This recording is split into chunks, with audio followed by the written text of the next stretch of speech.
Salam Bapak Ibu, selamat pagi dan selamat beribadah pada Minggu tanggal 25 Januari 2026. Sebelum memulai ibadah, kami akan membacakan warta lisan. Yang pertama yaitu berita duka bahwa telah dipanggil oleh Tuhan Ibu Sudarse pada tanggal 18 Januari yang lalu dan sudah dimakamkan di TPU Keputih. Kiranya Tuhan memberikan kekuatan serta penghiburan bagi sanak keluarga yang ditinggalkan. Dan yang kedua bahwa pada minggu pagi hari ini ada persembahan 2 kantong, yang pertama persembahan umum dan yang kedua persembahan untuk renovasi. Berita lisan yang ketiga bahwa kami memberitahukan kepada badan pembantu atau komisi bahwa ada pemeriksaan administrasi keuangan pada tanggal 25 sampai 31 Januari 2026. Kiranya badan pembantu dan komisi untuk mempersiapkan administrasi keuangannya. Dan yang keempat, bagi Bapak Ibu yang mempunyai anak yang untuk katekisasi, bahwa katekisasi akan dimulai dan pendaftarannya ditunggu paling lambat tanggal 31 Januari 2026.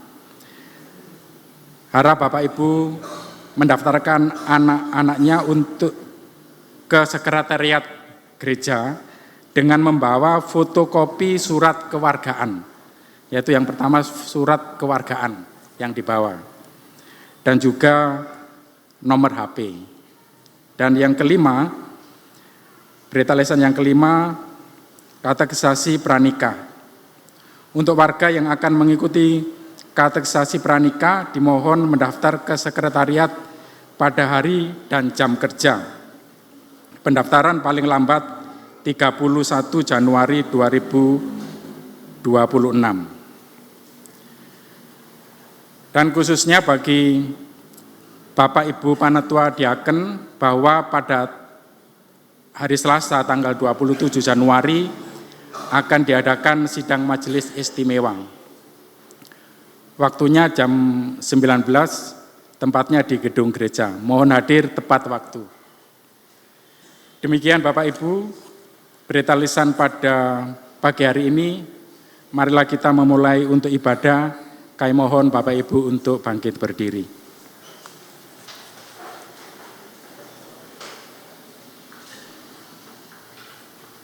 Marilah kita memulai ibadah dengan memuji lagu PKJ 11, Inilah Hari Minggu.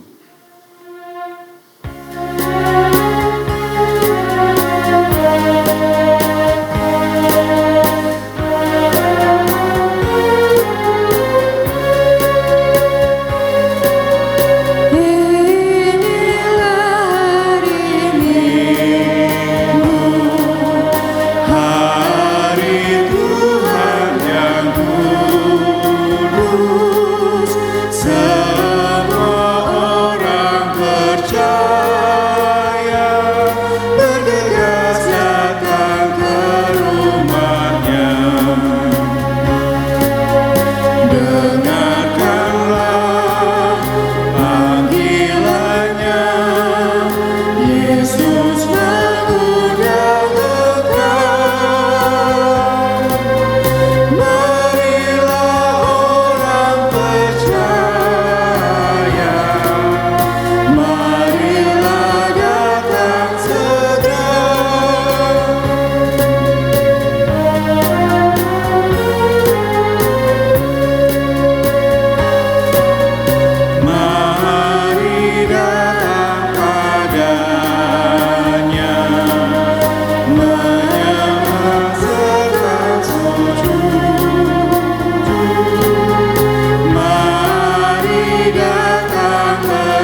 Marilah bersama-sama ibadah ini kita khususkan di dalam pengakuan kita yang demikian.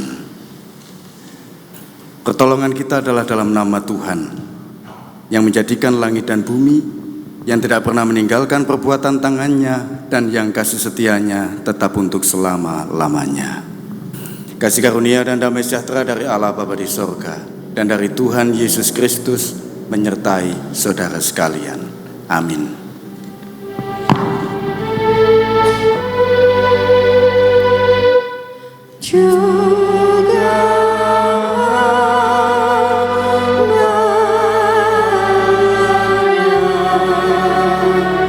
Silahkan duduk.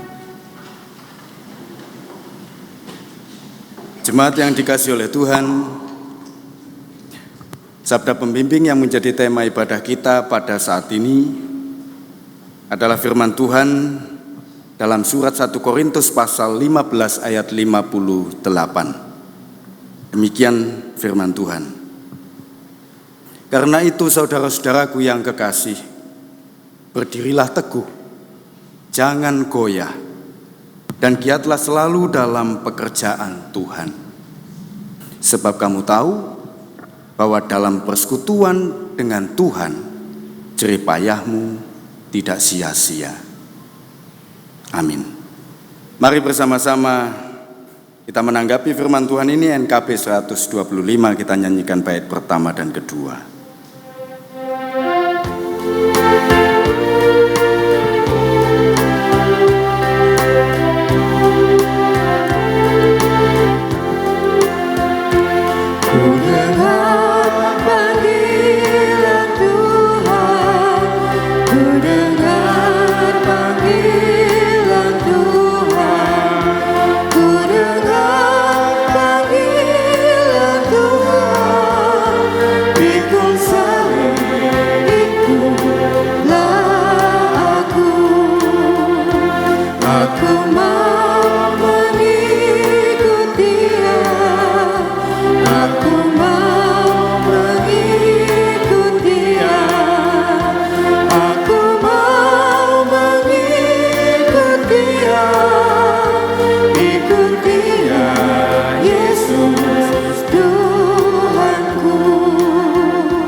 Saudara-saudaraku yang terkasih, ada firman Tuhan yang berbunyi begini: jika kita hidup di dalam terang, sama seperti Dia ada di dalam terang, maka kita beroleh persekutuan seorang dengan yang lain, dan dengan darah Yesus, anaknya itu, menyucikan kita daripada segala dosa. Amin. Inilah firman Tuhan yang dicatat oleh Yohanes dalam Injilnya pasal 1 ayat 7. Dan dengan ini mari bersama-sama kita hayati bahwa hidup seorang Kristen seharusnya tetap berada di dalam terang, karena hanya dengan cara itulah dosa bisa disucikan. Maka marilah kita kembali menengok kehidupan kita yang lalu. Sungguhkah bahwa selama ini kita telah ada di dalam terang, atau kita telah jauh darinya? Dan jika ternyata kita memang telah menjauh, inilah saatnya bagi kita untuk kembali mengakuinya di hadirat Tuhan. Kita mengaku segala dosa dan kesalahan kita renungkan hal itu dengan sungguh-sungguh. Sembari kita nyanyikan NKB 162.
Jemaat saya undang untuk bangkit berdiri.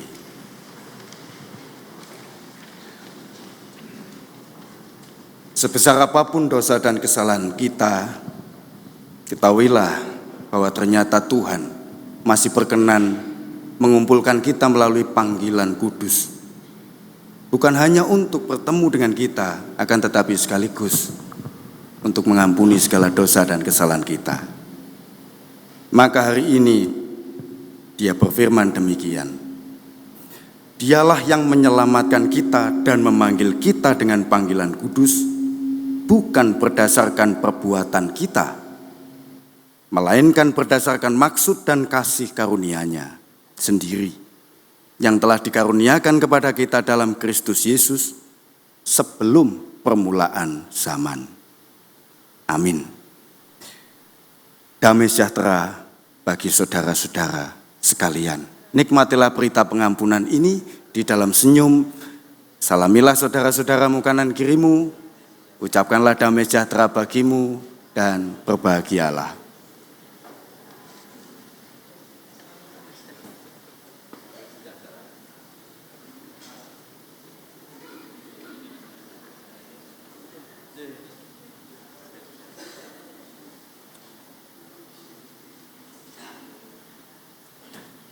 Sekali lagi damai sejahtera bagi saudara-saudara, dan mari kita ungkapkan kebahagiaan kita dengan melantunkan Kidung Jemaat 370, bait pertama kita nyanyikan dengan berdiri, pada bait ketiga nanti silakan duduk.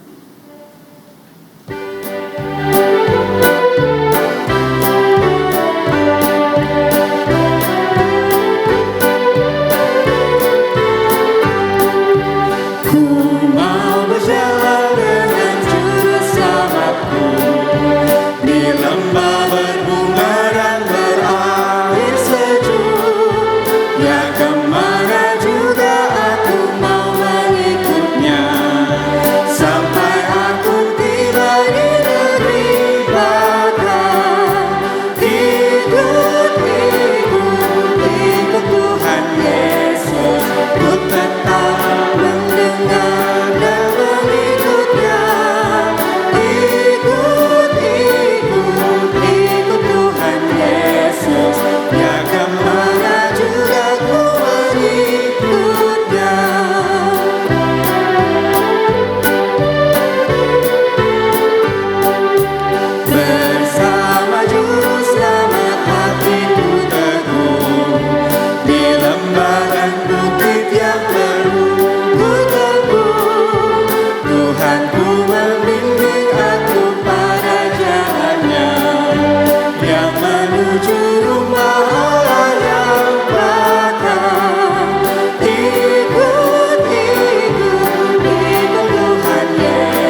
Umat Tuhan yang terkasih, tiba saatnya kita akan membaca dan merenungkan sabda Tuhan pada ibadah pagi hari ini. Dan sebelumnya mari kita siapkan hati untuk mempersiapkan diri menerima sabda Tuhan. Mari kita berdoa. Allah Bapa yang bertahta di dalam kerajaan surga, Allah yang kami kenal di dalam nama Tuhan Yesus Kristus. Kami mengucap syukur Tuhan, jikalau pada pagi yang indah ini Engkau berkenan untuk bersabda kepada kami. Urapi ya Tuhan hamba-Mu yang akan menyampaikan sabda-Mu, kiranya apa yang disampaikan boleh seturut dengan kehendak-Mu. Berfirmanlah ya Tuhan, umat-Mu siap untuk mendengar, terlebih melakukan firman-Mu di dalam hidup kami hari lepas hari. Di dalam nama Tuhan Yesus kami berdoa. Amin.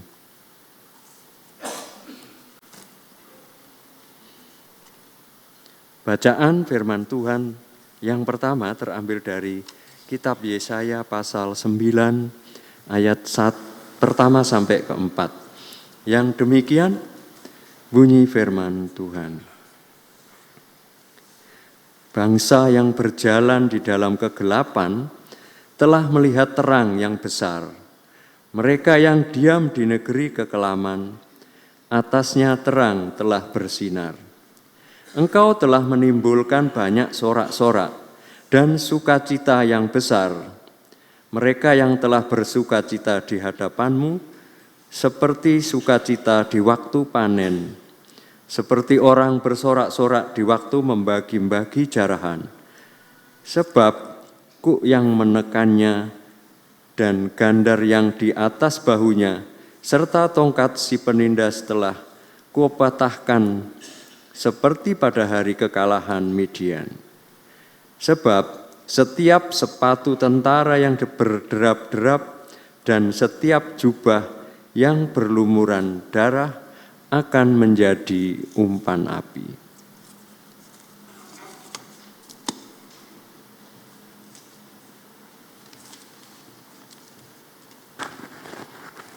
Bacaan kedua dari 1 Korintus 1 ayat 10 sampai dengan 18.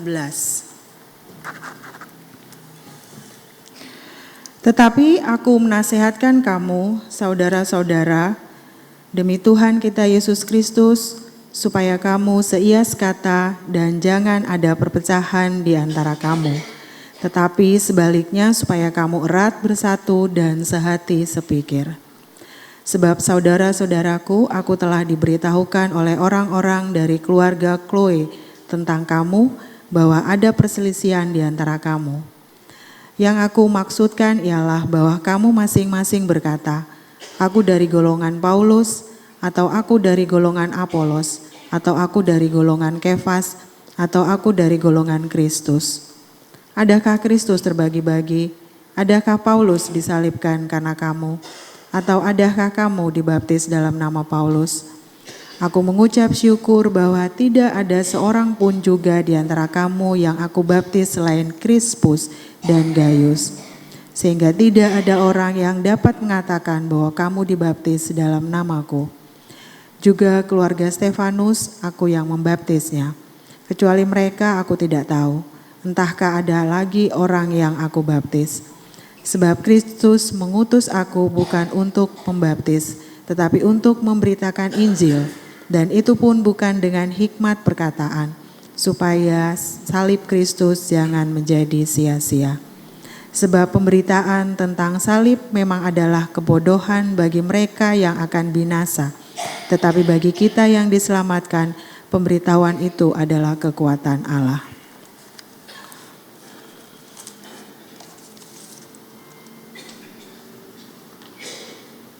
Inilah Injil Yesus Kristus menurut Matius pasal 4 ayat 12 sampai 22. Haleluya.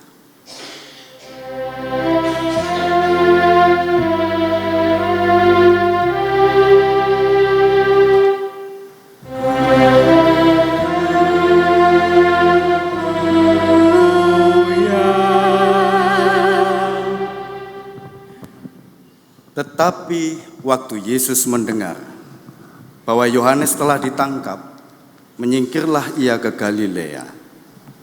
Ia meninggalkan Nazaret dan diam di Kapernaum, di tepi danau, di daerah Zebulon dan Naftali, supaya genaplah firman yang disampaikan oleh Nabi Yesaya. Tanah Zebulon dan tanah Naftali, jalan ke laut, daerah seberang sungai Yordan Galilea, wilayah bangsa-bangsa lain. Bangsa yang diam dalam kegelapan telah melihat terang yang besar. Dan bagi mereka yang diam di negeri yang dinaungi maut, telah terbit terang. Sejak waktu itulah Yesus memberitakan, bertobatlah, sebab kerajaan sorga sudah dekat. Dan ketika Yesus sedang berjalan menyusur danau Galilea, ia melihat dua orang bersaudara, yaitu Simon yang disebut Petrus dan Andreas saudaranya. Mereka sedang menebarkan jala di danau, sebab mereka penjala ikan. Yesus berkata kepada mereka, "Mari, ikutlah aku, dan kamu akan kujadikan penjala manusia." Lalu mereka pun segera meninggalkan jalannya dan mengikuti dia.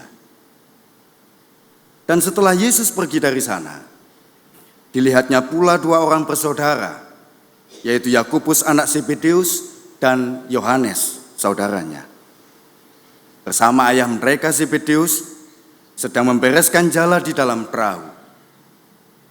Yesus memanggil mereka, dan mereka segera meninggalkan perahu serta ayahnya, lalu mengikuti dia. Demikianlah firman Tuhan. Yang berbahagia ialah kita yang mau mendengarkan firman Allah ini dan yang mau memeliharanya. Amin.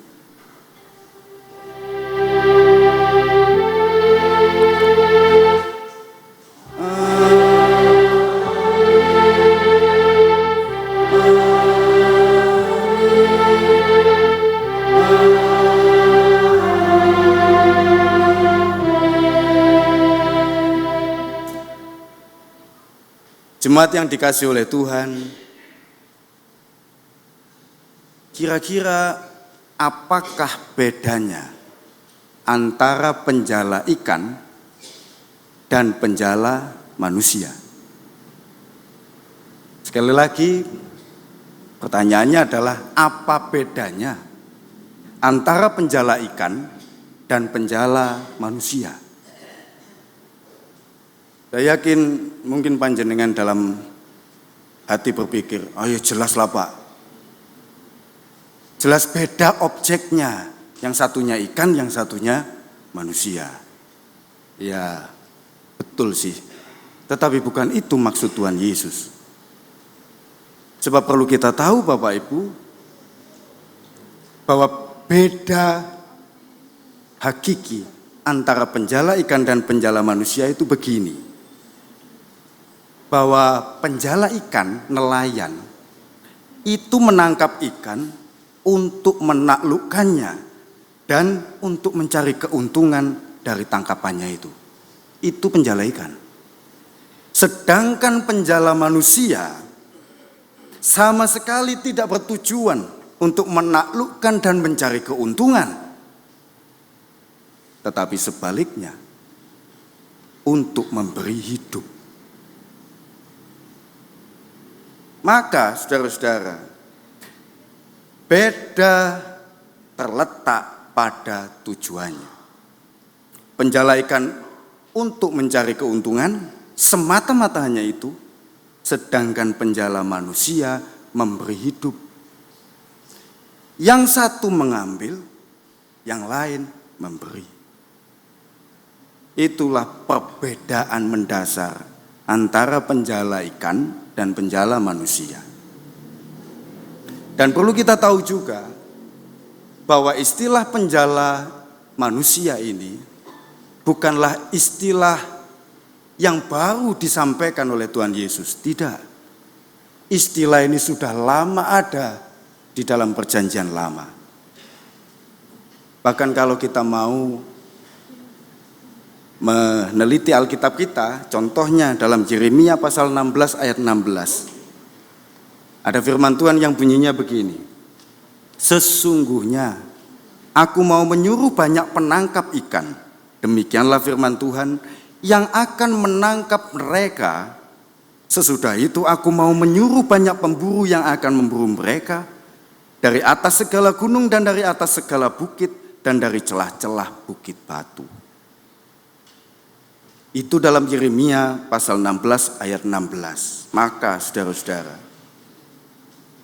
dulu ketika orang Israel hidupnya menderita di tanah pembuangan oleh karena dosa-dosa mereka, saat itu Allah mengirimkan para nelayan, atau lebih tepatnya mengirimkan banyak penjala manusia untuk mengumpulkan orang-orang Israel, mengumpulkan SSI, sisa-sisa Israel yang berada di tanah pembuangan, agar mereka mau memperbaiki akhlak mereka. Mereka mau kembali ke jalan kebenaran. Oleh sebab itu saudara-saudara, istilah penjala manusia, sekali lagi, bukanlah istilah baru yang muncul pada zaman Perjanjian Baru, zaman Yesus, tetapi istilah itu sudah dipakai setidaknya 670 tahun sebelum Tuhan dilahirkan.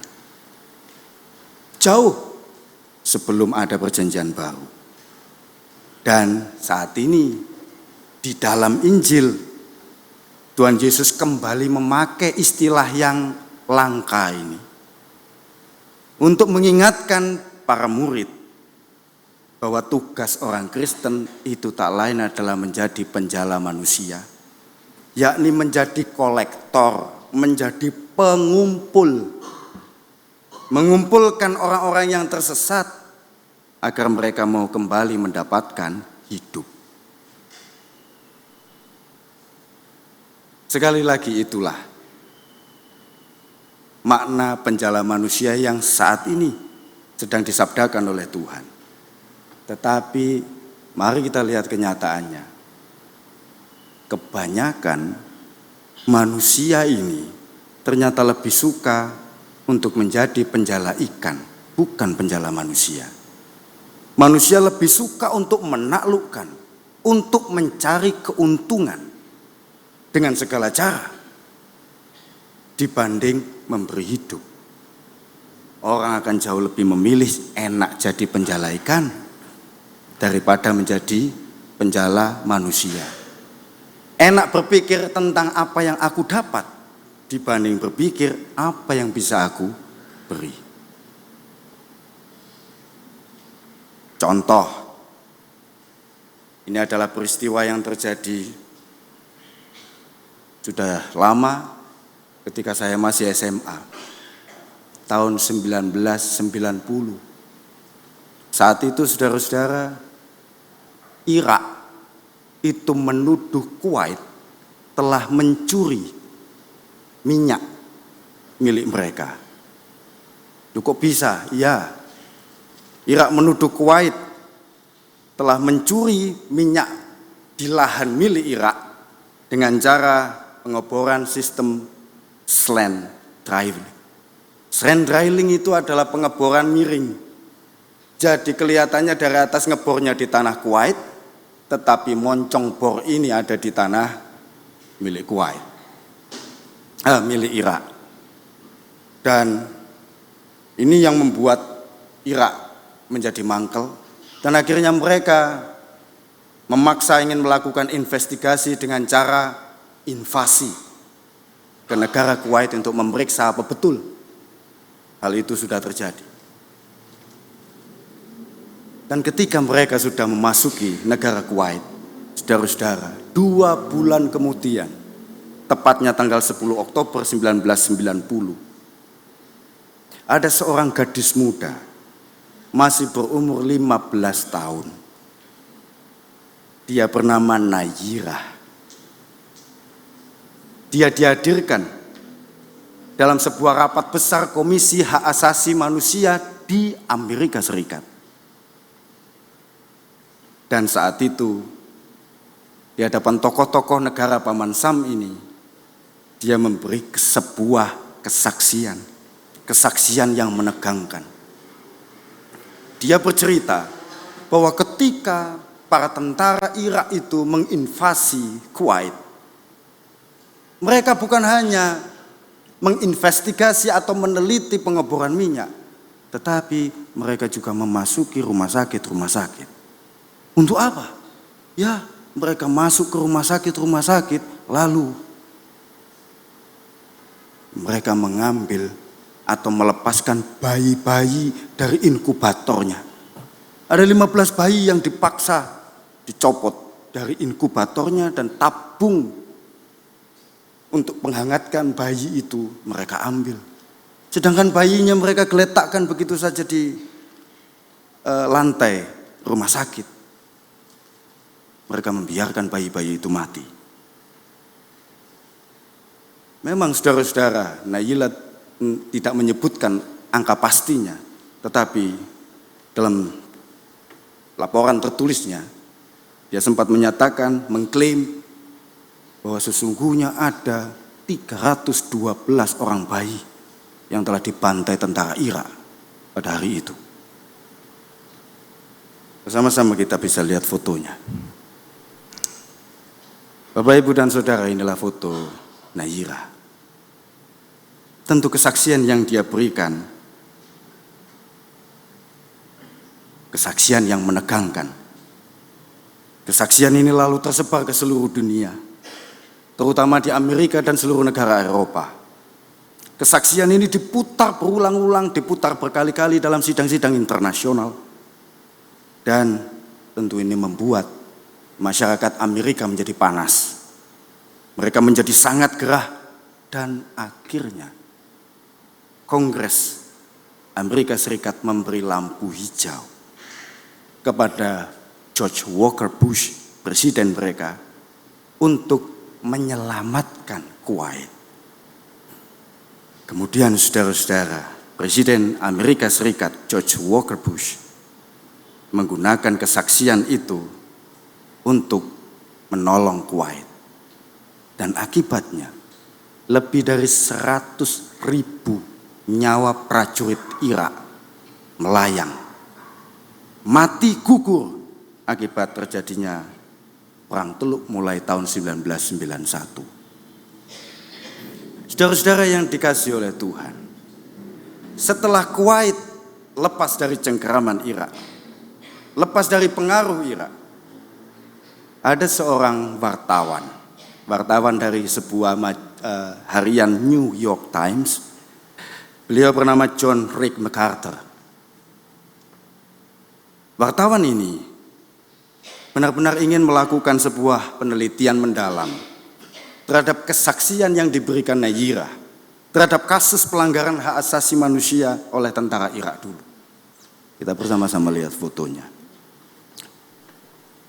Beliau adalah John MacArthur. Dia benar-benar menggali data. Seberapa banyak bayi yang mati oleh karena perbuatan tentara Irak. Dan apa yang terjadi? Sungguh di luar dugaan.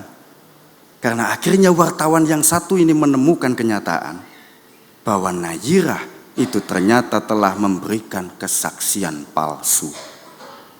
Naira telah berbohong. Dia sudah menebar hoax yang mengakibatkan Irak menjadi porak-poranda.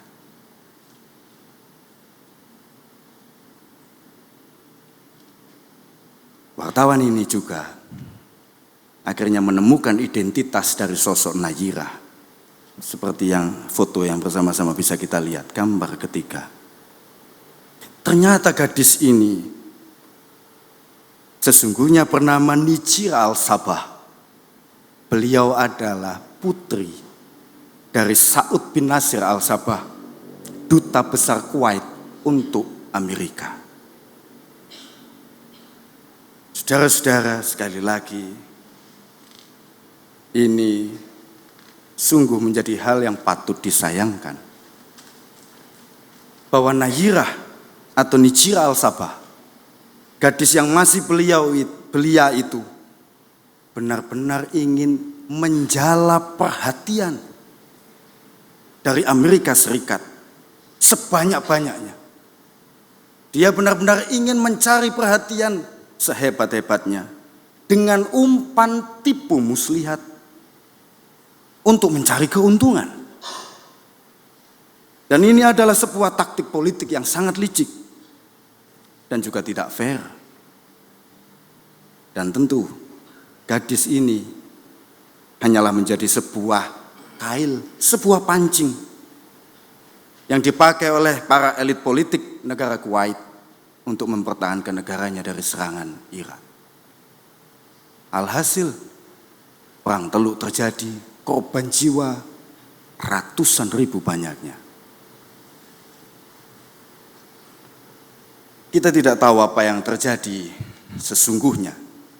Bagaimanakah kebenaran? Pastinya. Tetapi saat ini baiklah kita merenungkannya, bahwa memang itulah watak asli manusia, yang selalu ingin menaklukkan sesamanya, yang selalu ingin mencari keuntungan dengan segala cara, sekalipun cara itu adalah sebuah cara yang keji dan mematikan. Bapak, Ibu, dan Saudara yang terkasih, apakah watak-watak manusia yang lebih suka menjadi penjala ikan seperti ini untuk menaklukkan dan hanya mencari keuntungan? Itu tidak bisa disembuhkan. Apakah semua manusia selalu mempunyai ambisi keji yang seperti itu? Tentu harapan kita semua semoga tidak seperti itu. Semoga tidak demikian. Sebab ingatlah, Tuhan Yesus telah mengubah kita. Tuhan Yesus telah mengubah kita yang tadinya dari penjala ikan menjadi penjala manusia. Yang tadinya penjala ikan yang penuh ambisi dan memanfaatkan orang lain menjadi penjala manusia yang justru mau berbagi hidup dengan yang lain. Itulah yang dikehendaki Tuhan. Dan semoga masih banyak di antara kita anak-anaknya ini yang benar-benar mau menjadi penjala manusia sejati. Bapak, Ibu, dan Saudara yang terkasih, tahun 1938, ketika Jerman mencaplok Cekoslovakia menjadi daerah jajahannya, sungguh pada saat itu suasana di Cekoslovakia sangat mengerikan. Karena semua komunitas Yahudi yang tinggal di sana memperkirakan diri mereka pasti akan mati. Orang Jerman itu sangat rasis. Orang Jerman benci orang Yahudi. Maka mereka berbondong-bondong berupaya untuk meninggalkan Cekoslovakia, mencari hidup. Dan di saat-saat yang sangat tidak enak itu, saudara-saudara, suatu hari ada seorang pemuda yang bernama Nicholas Winton. Dia bukan tentara, dia bukan pejabat, dia juga bukan pahlawan. Dia hanya seorang pegawai bursa saham dari Inggris. Dan saat itu Nicholas Winton berkunjung ke Cekoslovakia untuk berlibur, dan dia ingin menghabiskan waktunya untuk bermain ski di sana. Tetapi begitu dia tiba di ibu kota Cekoslovakia, dia tiba di kota Praha, dia menjadi sungguh terharu, dia menjadi sungguh prihatin, karena di situ banyak sekali para pengungsi-pengungsi Yahudi yang akan meninggalkan negara kelahirannya Cekoslovakia. Mereka semua dalam kondisi yang sangat memprihatinkan. Dan ketika melihat hal itu, Winton lalu mengambil keputusan gila. Dia membatalkan liburannya. Dia lalu menyewa sebuah kamar hotel untuk menulis surat menulis ratusan surat. Dia kirimkan ke negaranya. Untuk apa? Untuk mengatur tentang penyelamatan anak-anak dari keturunan Yahudi. Secara diam-diam, tanpa dukungan negara, tanpa dukungan pemerintah, juga tidak dengan dukungan organisasi yang besar. Dia hanya memanfaatkan surat-suratnya untuk memohon pertolongan kepada rekan-rekannya di Britania Raya. Dan akhirnya dia berhasil untuk mendapatkan dukungan baik berupa dana maupun orang tua asuh di Inggris. Dia lalu memanfaatkan uang itu untuk mengurus visa anak-anak ini supaya bisa keluar dari Cekoslovakia dan menuju Inggris. Mereka telah ditunggu orang tua asuh mereka di sana. Dan Nicholas juga yang membiayai transportasi anak-anak ini menuju Inggris. Dinaikkan kereta api. Dan saudara-saudara, hanya dalam kurun waktu 5 bulan, Maret sampai Agustus tahun 1939, 5 bulan saja, Nicholas Winton sudah memberangkatkan 669 orang anak Yahudi untuk keluar dari Cekoslovakia menuju Britania Raya. Sungguh hal yang luar biasa. Tetapi memasuki bulan September, tanggal 1 September 1939, sebuah tragedi terjadi.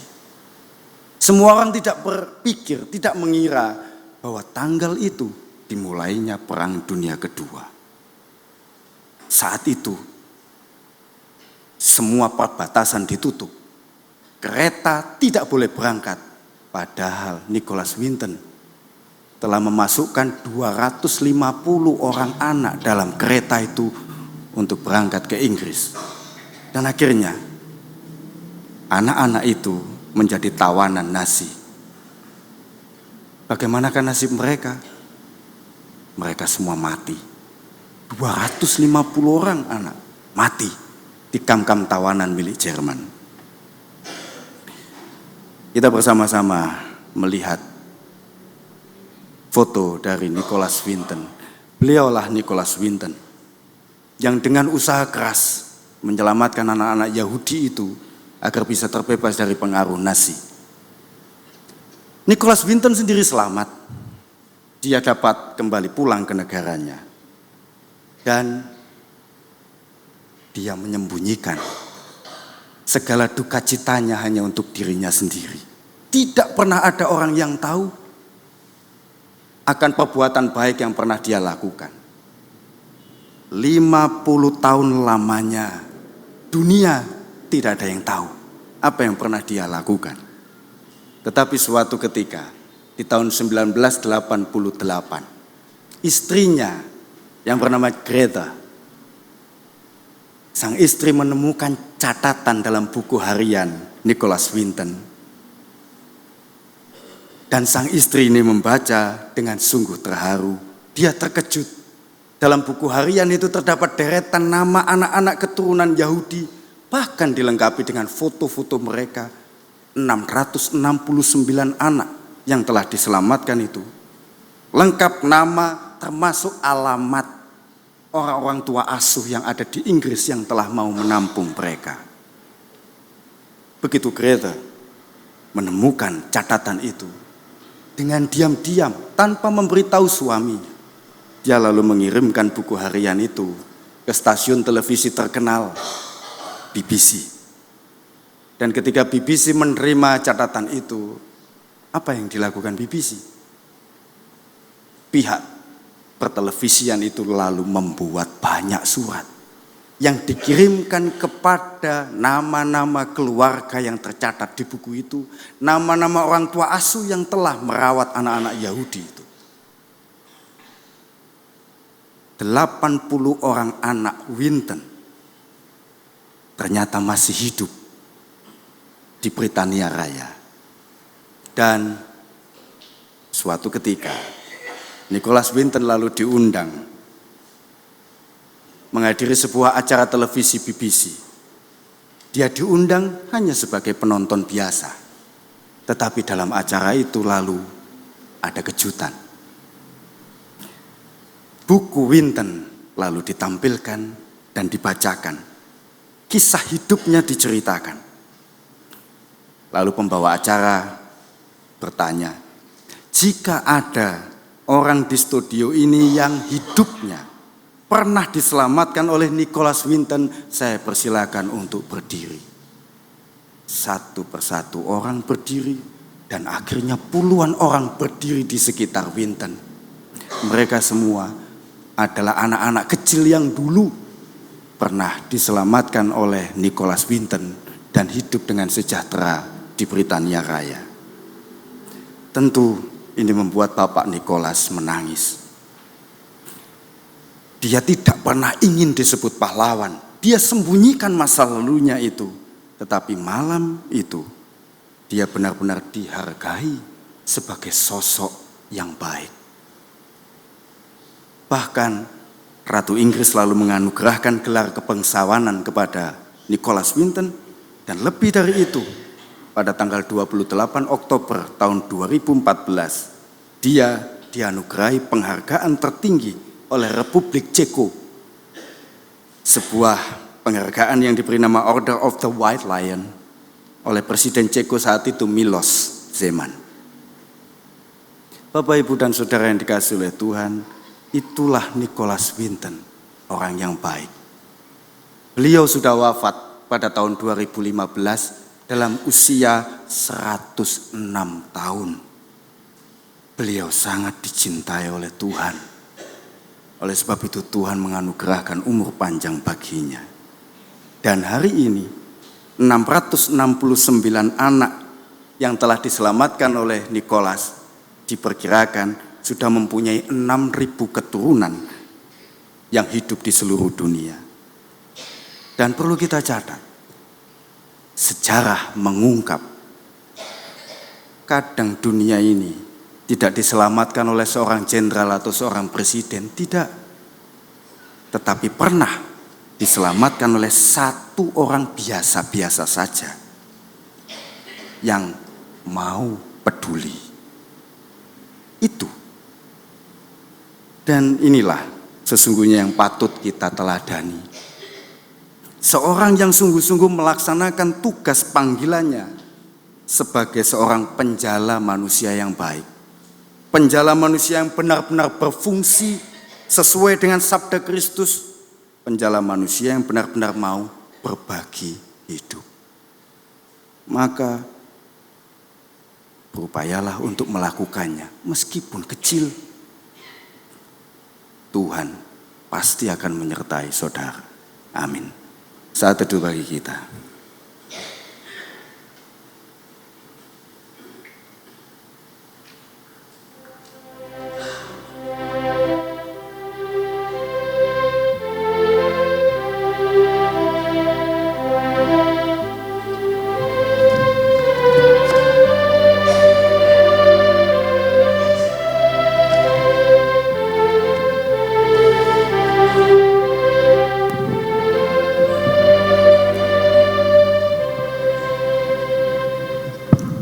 Marilah bersama-sama kita menyambut sabda Tuhan dengan menyanyikan Kidung Jemaat 431 bait pertama.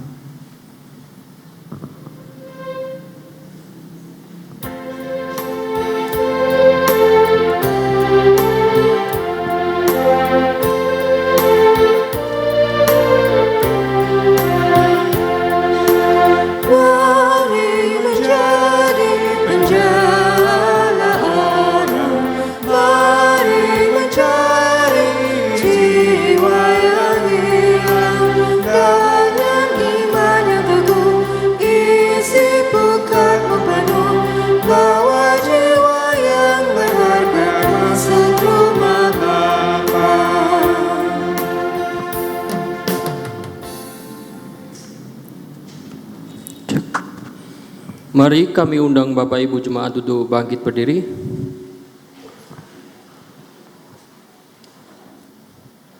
Mari ikrarkan pengakuan iman kita, yaitu pengakuan iman rasuli, dan diakhiri dengan kata amin. Pengakuan iman rasuli. Aku percaya kepada Allah Bapa yang Maha Kuasa, Khalik langit dan bumi, Dan kepada Yesus Kristus, anaknya yang tunggal Tuhan kita, yang dikandung daripada Roh Kudus, lahir dari anak darah Maria, yang menderita di bawah pemerintahan Pontius Pilatus, disalibkan, mati dan dikuburkan, turun ke dalam kerajaan maut. Pada hari yang ketiga, bangkit pula dari antara orang mati, naik ke surga, duduk di sebelah kanan Allah Bapa yang Maha Kuasa, dan akan datang dari sana untuk menghakimi orang yang hidup dan yang mati. Aku percaya kepada Roh Kudus, gereja yang kudus dan am, persekutuan orang kudus, pengampunan dosa, kebangkitan daging, dan hidup yang kekal. Amin. Jemaat dipersilakan untuk duduk kembali.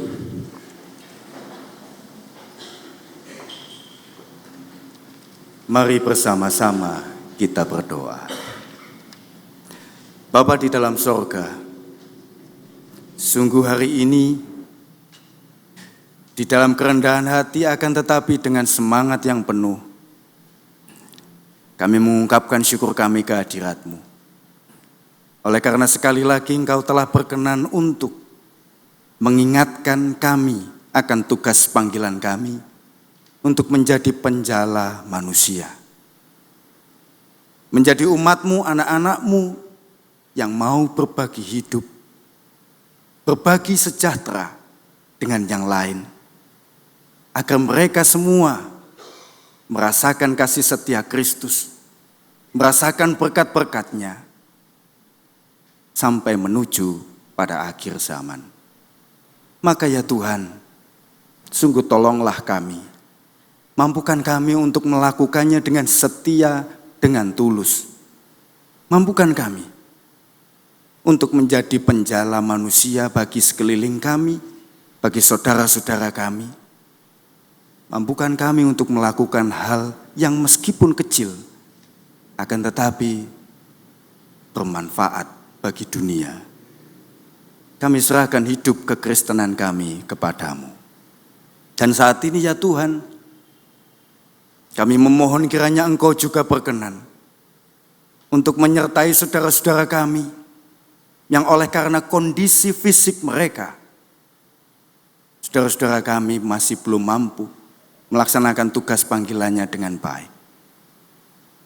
Oleh sebab itu kami serahkan saudara-saudara kami yang sedang menderita sakit, saudara-saudara kami yang sudah memiliki beban secara fisik, di antaranya Ibu Nini dari Bapak Agung yang saat ini sedang menjalani pengobatan di rumah sakit Ubaya. Kami juga serahkan Ibu kami terkasih Ibu Sumende beserta menantu beliau Bapak Medi Pelo. Ya Tuhan, kiranya Engkau berkenan untuk selalu ada mendampingi saudara-saudara kami ini, memberikan kelegaan, menumbuhkan iman mereka agar lebih dekat kepadamu. Juga Ibu Tasman, mampukan Ibu kami ini melalui menjalani proses-proses kehidupan beliau di dalam masa-masa pengobatan ini. Kami juga serahkan saudara kami yang terkasih, Ibu Wahyu Indiastuti, yang saat ini juga masih di dalam tahap pemulihan kesehatan pasca operasi. Kami mohon ya Tuhan, Engkau berkenan untuk mendampingi semuanya, saudara-saudara kami yang sedang mengalami kelemahan fisik mereka. Kami juga menyerahkan ke dalam kuasa tangan-Mu Bapak Ibu kami yang terkasih, Bapak Ibu Adi Yuswo, yang selama ini telah menjadi teladan baik bagi kami semua dalam mengikut-Mu. Kami mohon ya Tuhan, Engkau juga selalu sertai Bapak Ibu kami ini, agar beliau-beliau ini tetap di dalam kondisi sehat, tetap dalam semangat yang membara, tetap dalam kesetiaan mereka untuk selalu dekat dengan-Mu. Inilah ya Tuhan seru doa kami. Kesemuanya kami serahkan dengan penuh percaya kami di dalam nama Tuhan kami Yesus Kristus yang mengajar kami berdoa, Bapa kami.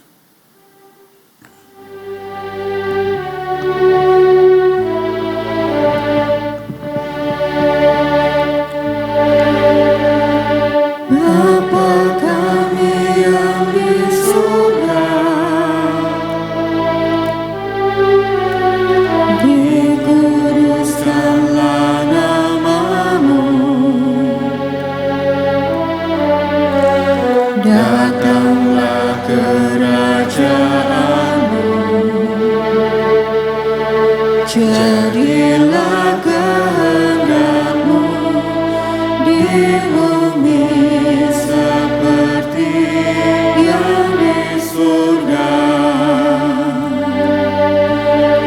Berikan kami hari ini makanan yang secukupnya.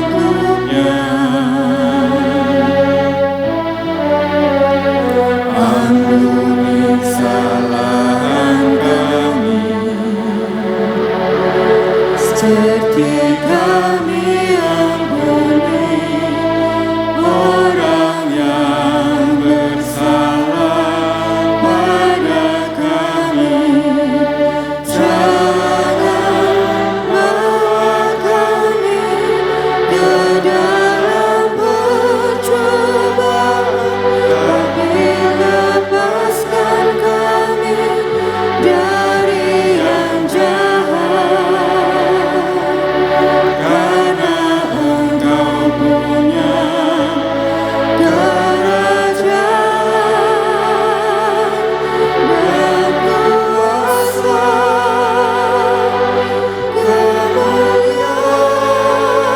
kemuliaan selamanya.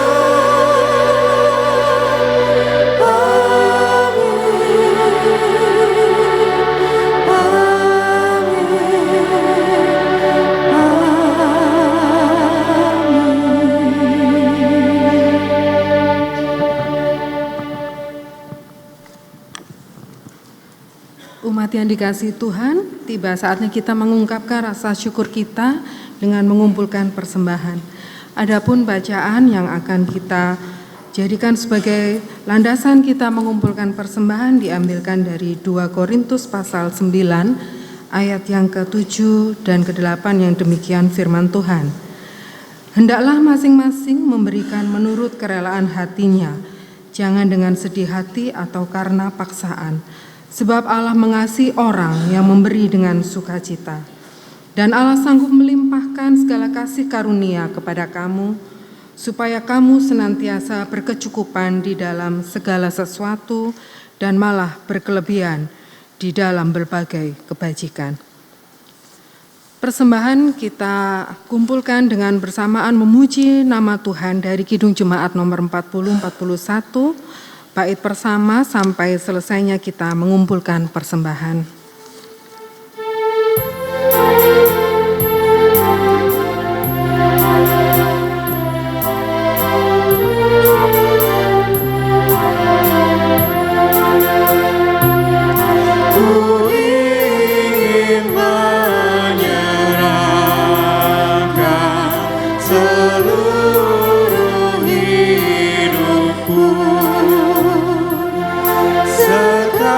Sekalipun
dan Roh-Nya menerangkan kasih-Nya yang besar, sehingga dalam susah hatiku bergema.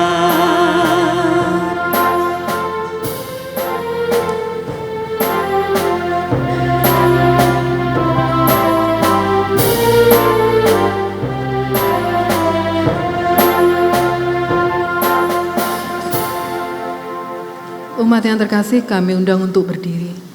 Kita akan menyerahkan bersama-sama persembahan yang sudah kita kumpulkan ini di dalam doa.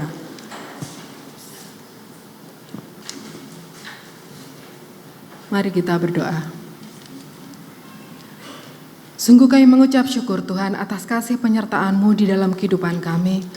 Terbukti sampai dengan saat ini Tuhan masih mengizinkan kami untuk Tuhan berikan kami nafas kehidupan, tubuh yang sehat, jiwa yang kuat. Untuk itu kami sungguh mengucap syukur.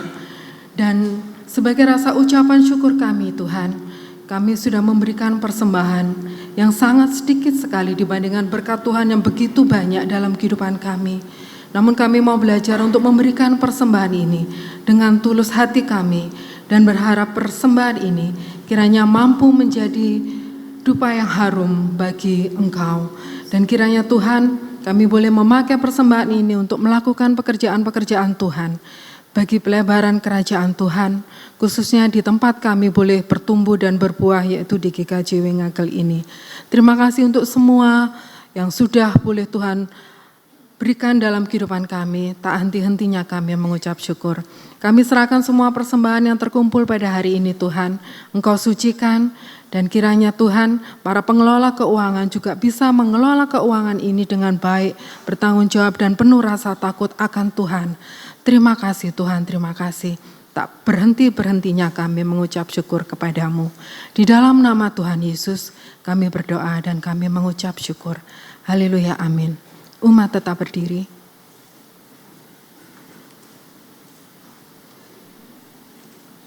Jemaat yang dikasihi oleh Tuhan, sekarang pergilah dalam damai sejahtera Allah. Saling layanilah antara satu dengan yang lain di dalam kasih sebagai sesama ciptaan. Dan ingatlah selalu firman Tuhan hari ini. Giatlah selalu dalam pekerjaan Tuhan untuk mengajak saudara-saudara yang lain ikut merasakan kasih dan rahmat Kristus. Percayalah bahwa dengan demikian damai sejahtera Allah akan selalu menyertai saudara. NKB 220 kita nyanyikan sebagai penutup ibadah kita.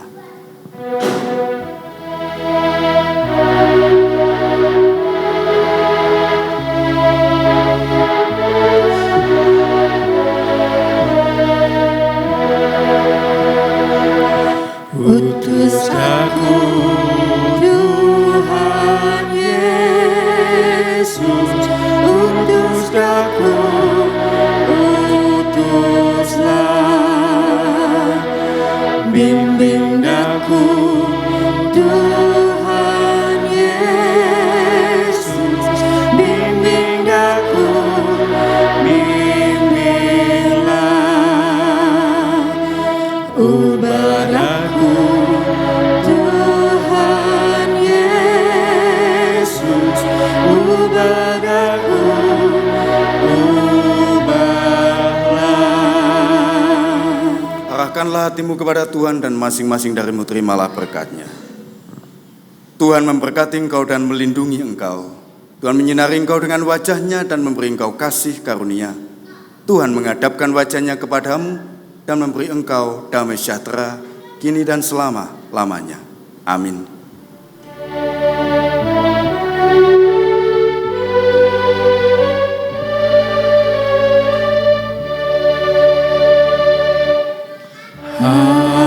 Haleluya, haleluya, haleluya, haleluya, haleluya, haleluya.